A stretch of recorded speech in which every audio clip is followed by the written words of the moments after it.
வணக்கம் நேயர்களே.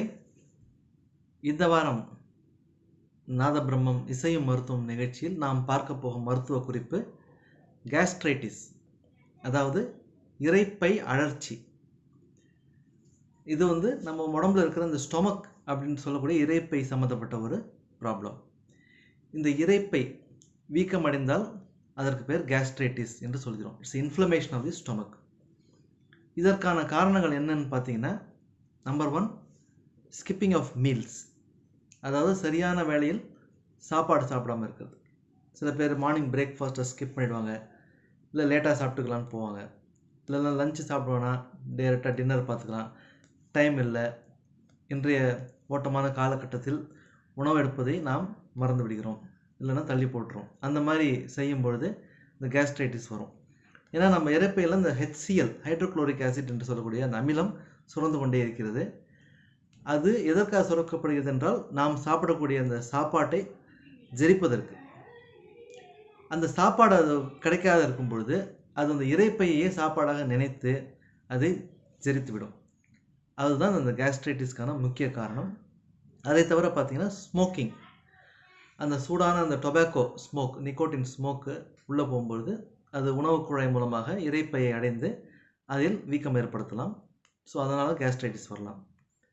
அடுத்தது ஆல்கஹால், மது அருந்தது மூலமாகவும் வயிறு புண் ஏற்படலாம். 4வது முக்கிய காரணம் ஹெலிகோபாக்டர் பைலோரி அப்படின்னு சொல்லக்கூடிய ஒரு பாக்டீரியா, அதனால் ஏற்படக்கூடிய இன்ஃபெக்ஷன், H. பைலோரி இன்ஃபெக்ஷன் சொல்கிறோம். அதனால் கேஸ்ட்ரைட்டிஸ் வரலாம். ஸோ இதற்கான அறிகுறிகள் என்னன்னு பார்த்தீங்கன்னா, அப்பர் அப்டமன் பெயின், அதாவது மேல் வயிற்றில் வலி ஏற்படுவது. எந்த மாதிரி வலினா, ஒரு எரிச்சல் தரக்கூடிய ஒரு வலியாக இருக்கும், அப்படியே எரியிற மாதிரி ஒரு வலி இருக்கும். நாசியா அண்ட் வாமிட்டிங், வாமிட்டிங்னா வாந்தி வருது, நாசியா என்றால் வாந்தி வரா மாதிரி இருக்கிறதால வராது, அது பேர் நாசியா. அந்த ஃபீலிங் இருக்கிறது பேர் நாசியான்னு சொல்கிறோம். So nausea, vomiting, bloating sensation in the abdomen, எப்பயுமே வயிறு ஒரு ஃபுல்லாக இருக்கிற மாதிரி ஒரு ஃபீலிங் இருக்கும், உப்புசமாக இருக்கிற மாதிரி ஃபீலிங். ஸோ இதெல்லாம் தான் இதற்கான அறிகுறிகள்.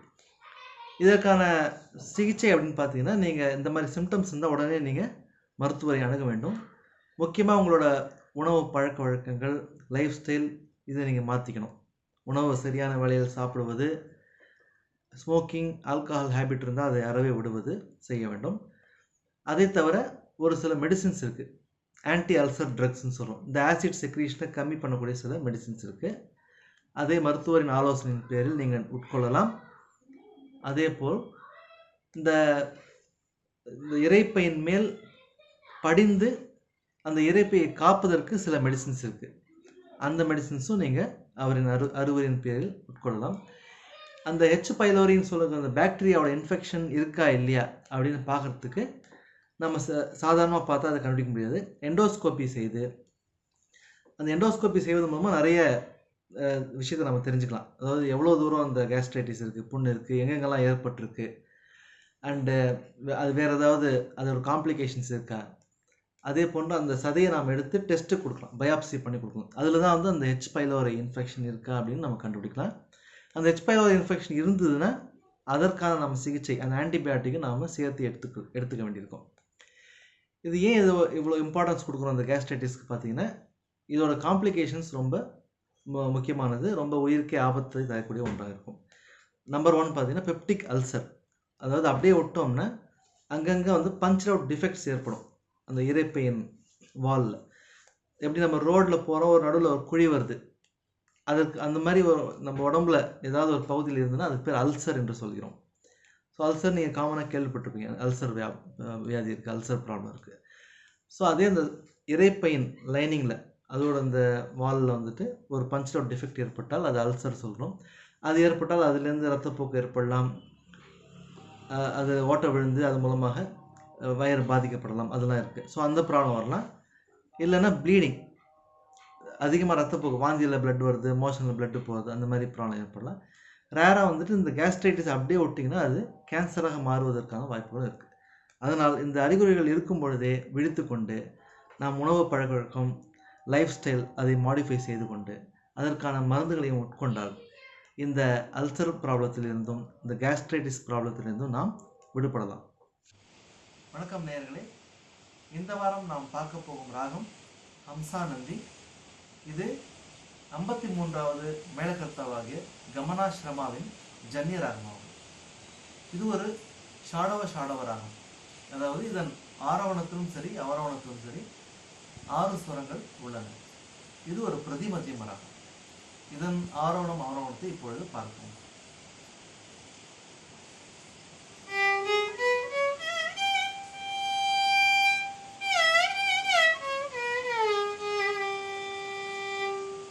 கர்நாடக இசை எடுத்துக்கொண்டால் பாபநாசம் சிவன் அவர்களால் எழுதப்பட்ட ஸ்ரீனிவாச திருவேங்கடமுடையா என்ற பாடல்.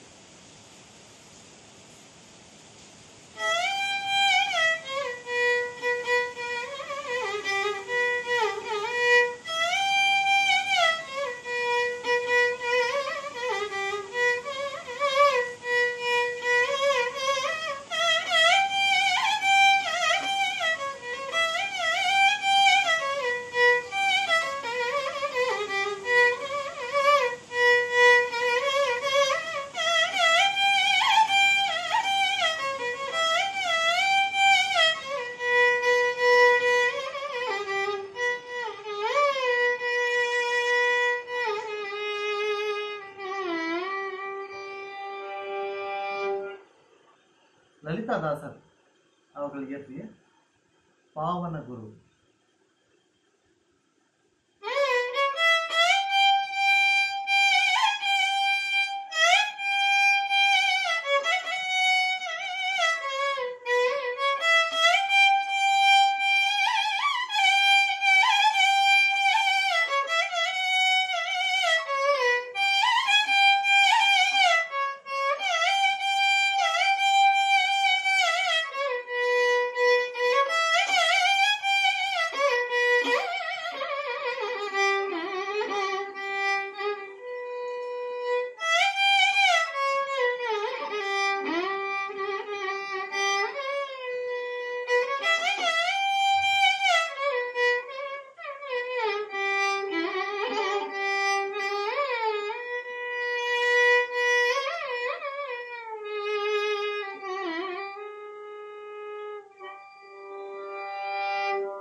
திரை இசை என்று எடுத்துக்கொண்டால் தங்கமகன் படத்திலிருந்து ராத்திரியில் பூத்திருக்கும் தாமரைதான் பெண்ணும் என்ற பாடல்.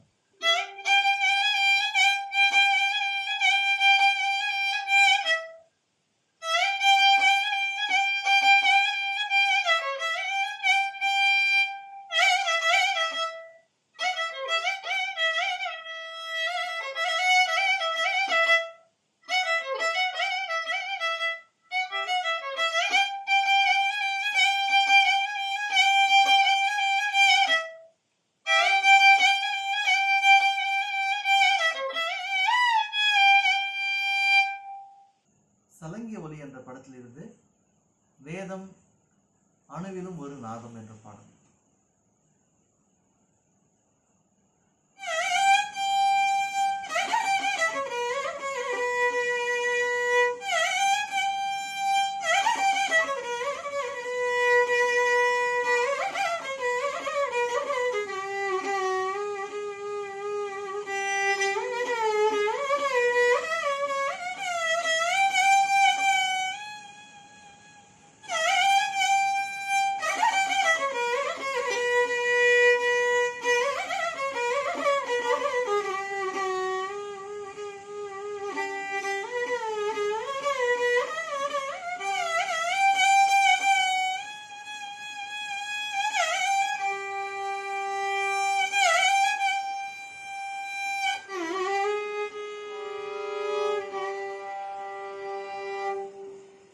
மீண்டும் அடுத்த வாரம் வேறொரு ராகத்துடன் சந்திக்கிறேன்.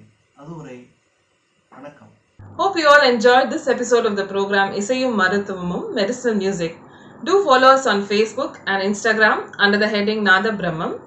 Also, please support us with your likes and by sharing it with your friends and relatives. Also, like and subscribe to our Nada Brahmam YouTube channel. Thank you.